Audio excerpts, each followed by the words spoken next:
you can imagine what that island would look like day or night. I mean, at night there would be fires. You could hear people. I mean, if there were any ceremonies, you could hear people singing.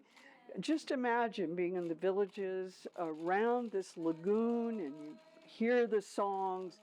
And that island was occupied for at least 2,000 years.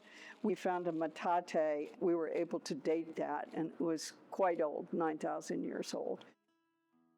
Really, the slough and Mescaltitlan Island is why Goleta is here, because the Spaniards, when they were coming through California, the first explorers, they were looking for a place to put a mission. And the mission's goal was to convert natives. And so they wanted to put it where there was a lot of natives. And Mescaltitlan Island and the Goleta Slough was the most heavily populated Chumash area in California. But if we take that and the other settlements around the Goleta Slough, there would have been over 1,000 people, 2,000 people living in this area. So these represent some of the densest populations anywhere in North America for hunter-gatherers. It was a perfect location for a village. There was actually 2 springs on Mescaltitlan Island, so they had fresh water there too. So they had food sources, they had water sources, they had a perfect climate. I mean, here it was, the center of the Chumash population, and we let it get bulldozed. I mean, you look out and you're not sure where it is. You can see a little bit of it still. After the Spanish came, they all dissipated either to the mission or they ran away or they passed away. There used to be a big oak forest on it, so they clear-cut it for firewood. The federal government started an airport program in like 1940, I think. And so in 1940, they slowly started filling in the slough and they used Mescaltitlan Island. But in 1942, after Pearl Harbor, they said, okay, this is gonna be a Marine base, and they went into high gear, building the base as fast as they possibly could, and that's when the majority of the island got destroyed. The Marines coming to Goleta facilitated UCSB being in Goleta. That's the reason UCSB is here.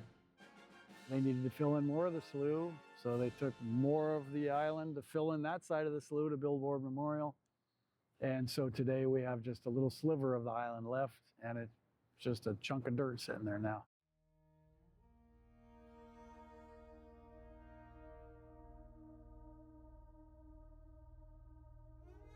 Even up into the 1900s, 1920s, a lot of locals knew about Mescaltitlan Island, and unfortunately they went out there and dug up Chumash remains. In fact, at one point in the early 1900s, Goleta people thought it was pronounced Mescalatan Island because they found so many skeletons out there. The name of Mescalatan Island is quwa, quwa.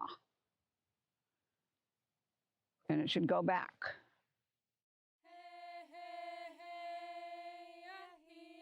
Cocti Ernestine Ignacio de Soto. I'm the daughter of Mary J. Yee, of which most of your dictionaries that you see, she's contributed to. We're still here.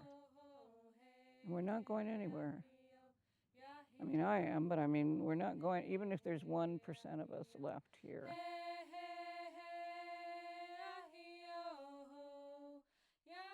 Haku Kianti Kakti Marianne Alap Kashwa.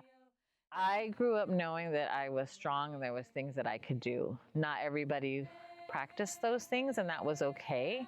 But I have a lot of joy, I have a lot of pride in understanding who my grandmother was and the things, the gifts that she was given. And knowing that that generation, she's 20 years past now, people like Ernestine, right? The end of their generation is the end of that great generation of knowing and living in times where we didn't have a lot of modern amenities like we do today.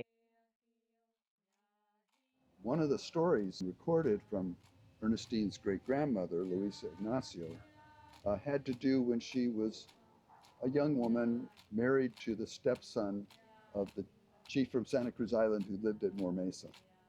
And that chief's niece, whose name was Martina and Luisa would go out together to dig clams, around the Goleta estuary. And Martina called her attention out to Mescalatan Island, and she says, look out there, you can still see they had poles with feathers on them that were where they would pray and leave offerings. And she pointed out to Louisa that there were still some there.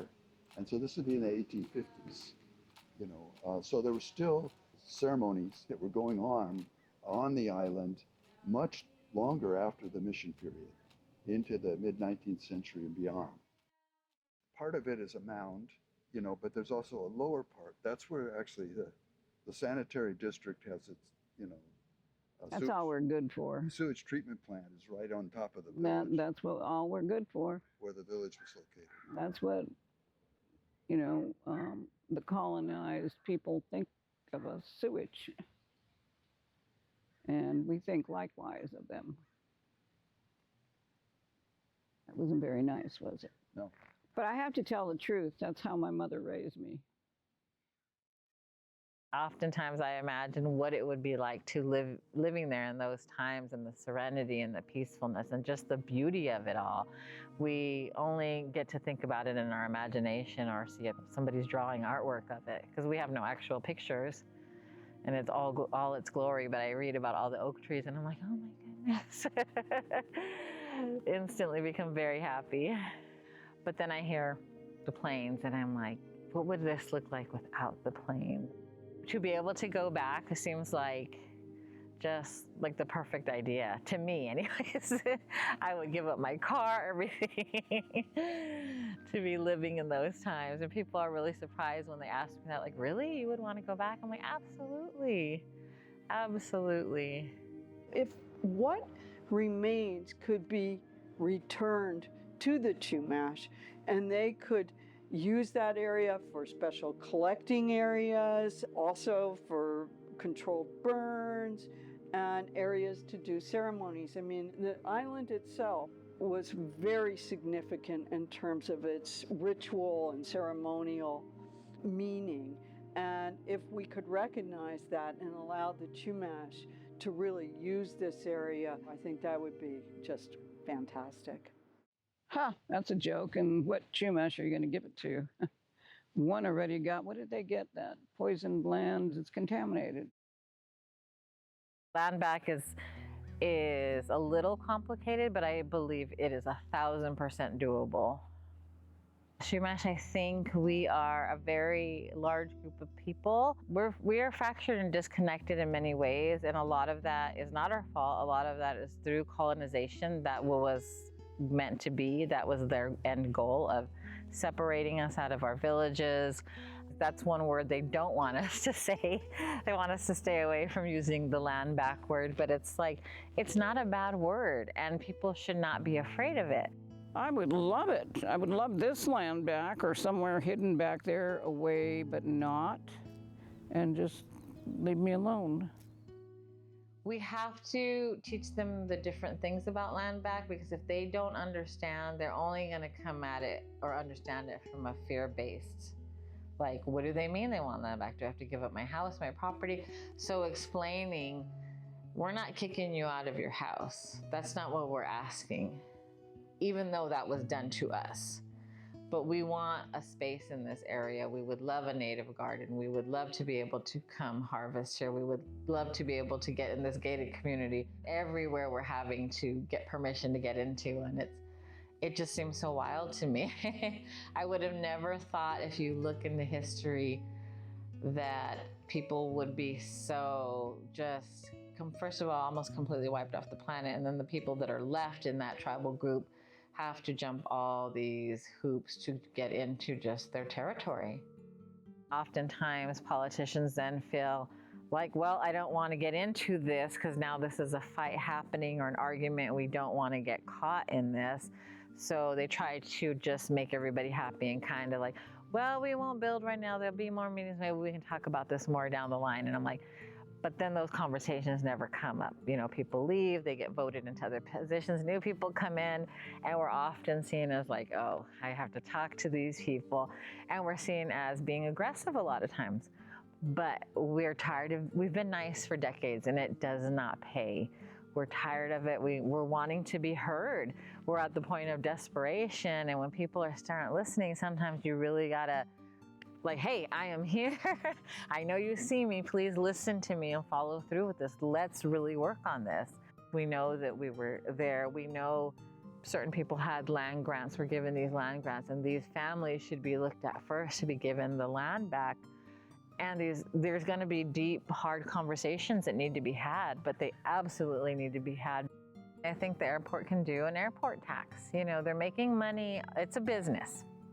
This is part of capitalism. We know they're making large amounts of money. I mean, I don't know exactly how much because I haven't looked into it, but they make money. They're thriving out there. They should pay for it all. I was in on the extending of the runway, and that was a joke because they'd already gone through it and they already removed a lot of burials. When we were going through there, we hit one. So we're still underneath there. They owe us, and they were going to put up something to represent us. There's nothing in there to represent us other than a joke. Absolutely nothing. They need to clean up Skeleton Island and put it back the way it was.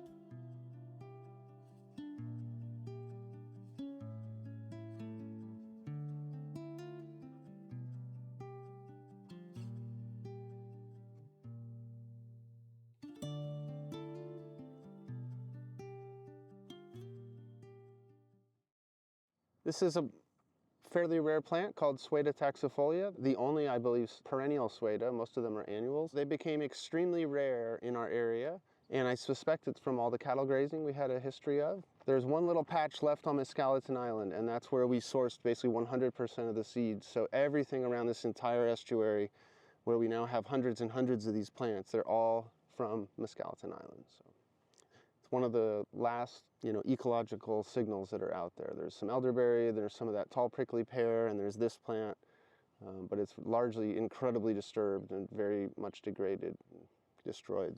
But now these guys are living on.